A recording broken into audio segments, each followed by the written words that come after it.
Welcome to Big Boy Crypto. My name is Ben. Today, I want to talk about something that I don't think we talk about enough in the world of crypto. There is this idea that, well, there's really one of two ideas, okay? The first idea is everybody in crypto makes money. The second idea is no one in crypto makes money. And depending on where you fall on that continuum is gonna, probably direct your worldview and your investing philosophy. I mean, obviously, if nobody makes money in crypto, you probably wouldn't be watching this video if that's what you believe. Whereas, maybe somewhere else, like maybe on TikTok, that's what, some people believe. They've seen a lot of people come in, lose money, buy at the top, whatever. I'm assuming you're the type of person that believes that everybody can make money in crypto. That's why you're here. That's why you're trying to make money. You're trying to, find financial freedom. However, some of you watching this video are not making money.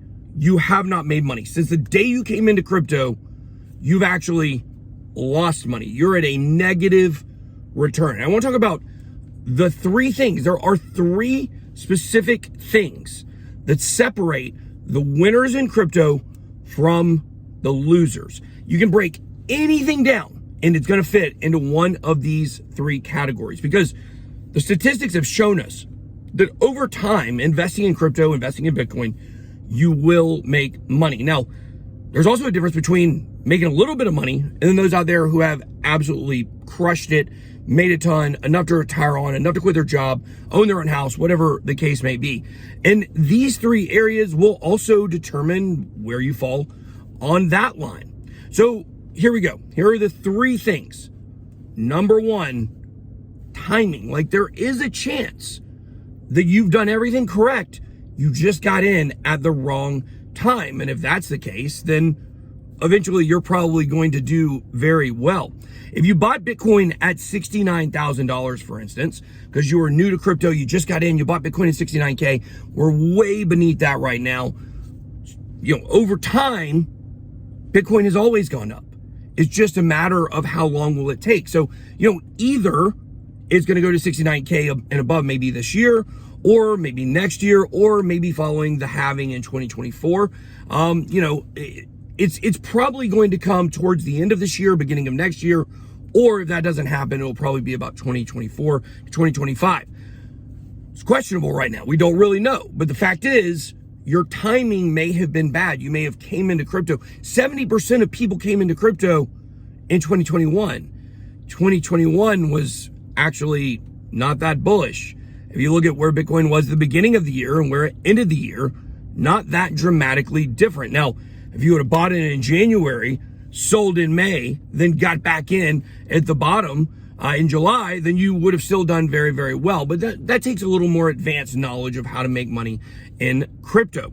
So that's number one. The first thing separating the winners from losers in crypto is timing. Now that one, you can't really help, but you can take the things that you learned during that time and apply them during better timing and you'll get much better results, okay? Number two, the number two thing that really determines whether you win or lose in crypto is your research methods, your research techniques. I want you to think about this. Everybody out there pretty much has the same information at their disposal. Look at all of the information that is on crypto YouTube. Look at all of the information that comes on sites like TokenMetrics or Masari. Look at, TradingView, for instance. You can go to TradingView and look up charts. There's all kinds of things that you can use. And for the most part, everybody's on the same playing field. Now, some of those services are paid services. We're going to go into a lot of those platforms down the road on the channel. That's something we want to show you how to do. We want to help you build your crypto arsenal. That's what we're going to be calling it. But everyone on the same playing field, some people are winning and some people are losing. Some people are taking more advantage of those research tools. I think one of the biggest, bogus things on crypto YouTube, and I'm guilty of it as well, is saying, but do your own research. We're always saying do your own research. Every YouTuber you watch is saying that. Why are we saying that? Okay. We're saying it so we don't get sued. That's why we're saying it. That's why people are saying it on, on YouTube, because they want you to understand that, like, before you make an action, don't make an action based on my video. Take what you learn in my video and go take it further That way you can't blame me if it goes wrong, right? Not financial advice. Okay, that's a big problem because too many YouTubers are giving you this information, and I'm guilty of it as well, giving you this information, then just saying do your own research, but we're not showing you how to do that research. We're not taking you from point A to point B, okay? What we're wanting to do is show you this information, tell you why it's great, and then tell you, hey, it's over there, this may be good, but you gotta figure it out yourself. And there is an element of figuring out yourself that's very important, but you know, if you want to learn some other, let's say you wanted to learn coding, for instance, and I was a website coder or developer, and I was teaching you how to do it. What do you think I would do? You think I would just sit here and just, you know, give you some information and say, that's it? No, I'm going to give you resources. I'm going to say, this is how I learned how to code. This is a good book you can look at. This is a good training website. And I think we got to do a better job of educating you guys on how we use the tools, which tools we use, how we use them, the paid ones, are they worth it? You know, how much money should you be making before you consider, you know, this special newsletter, something like that. So that's something we're going to be doing a lot more on the channel. And then eventually we're going to add that to the BitLab Academy. BitLab Academy, a great place where you can learn about crypto, $29 a month. Head on over to bitlabacademy.com. Check that out. Number 3, the third thing, and this is perhaps the biggest one. This is the one I think you have the most control over. You're just making bad decisions. So the 3 things that separate the winners from the losers in crypto: number 1, timing; number 2, the research arsenal; and number 3 would be your decision making. The decision making is the hardest part, and let me tell you why. We're in financial markets. Markets are all about psychology. Okay, the way you make decisions, your emotional reactions that turn into actionable steps for an investment portfolio. That is exactly what TradingView charts. That is what charts and technical analysis take into consideration. Someone's reaction to certain information and what they're likely to do, buy or sell an asset. So here's where that comes into play. People are making emotional decisions about crypto, when taking a more factual and logical approach is always going to be a better option. And think about it, that goes for anything in life. Like, how many times have you been about to make a decision and someone tells you, you know what, you need to just sleep on it? Well, why did they say that? Because in the moment, you might make a different decision than you would make the next day when you've had more time to think about it. Now, you also can't be the opposite, paralyzed in fear all the time, where you say, oh, I want to make this decision, and then you never make it. You know, you didn't buy Bitcoin in 2015, even though someone told you about it, because you were fearful.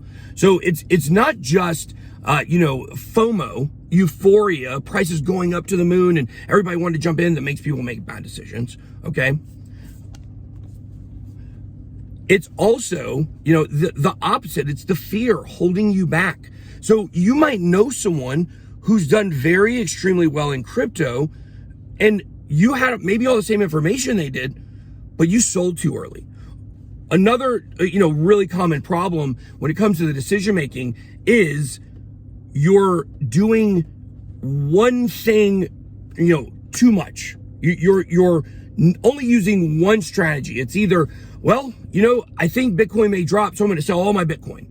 Or it's, hey, I think the market's bullish again. I'm going to go buy all the Bitcoin I can or all the crypto I can right now at this exact moment. That may not be the best decision. What probably is the best decision is somewhere in the middle. It's, hey, you know what? I think Bitcoin's got a great chance to go up. Let me put some money into it right now, but let me also hold some to the side. That way, if it drops, I can buy more. You can't judge your decisions based upon the best possible outcome. And, people do that too often, where they will say like, oh, well, I could have bought Bitcoin at, $200. And if I did, right now the price of Bitcoin is at $40,000. Look how much money I could have made. Well, you probably would have held it that entire time. Probably would have taken some profits here or there, and that would have been a good thing. But we're always judging it as the worst possible case scenario for us. So like, I bought Bitcoin in 2012. The Bitcoin that I bought during that year was worth 7 figures in 2017. Now it's worth probably close to 8 figures, if not higher. So the point is, I'm always feeling that pain and the regret based on the best possible outcome for that asset. So if you sell right now and you take some profits, let's say you took half of your crypto portfolio, you sold it right now. Well, if Bitcoin goes way, way, way up to $200,000, you're going to feel that loss, but you took profits. That's a good thing. You can't look at the worst possible outcome from your decision and judge it against that. Did you make money? Were you profitable? Those are the important things. Very few people out there make the optimum decision at the optimal point consistently. No one does it. There was one guy in 2017 that shorted the market at the very, very, very, very top.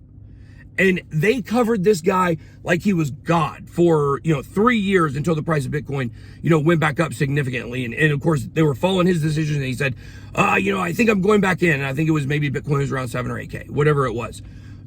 One guy, right? As blow off of a top as that is, almost no one sold the top. So you can't really, think to yourself, I'm going to invest and I'm going to make all the best decisions all the time. You're going to make mistakes. Those are some of the valuable lessons that you learn in crypto. I am very well off and have done great in crypto because I made so many mistakes earlier on.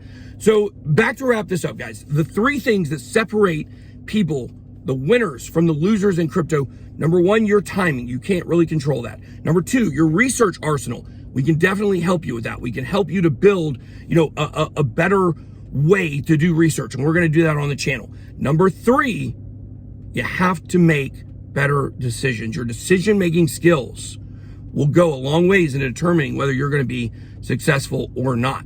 So there you go, guys. We're going to be really focusing on a lot of this stuff on the channel going forward. We're going to be talking about more of the big ideas that can help set you up for success. And, really and truly what you guys are going to see over the next few weeks is a redawning, a rebirth of the BitBoy Crypto YouTube channel. Very excited. We've got some massive things in the works.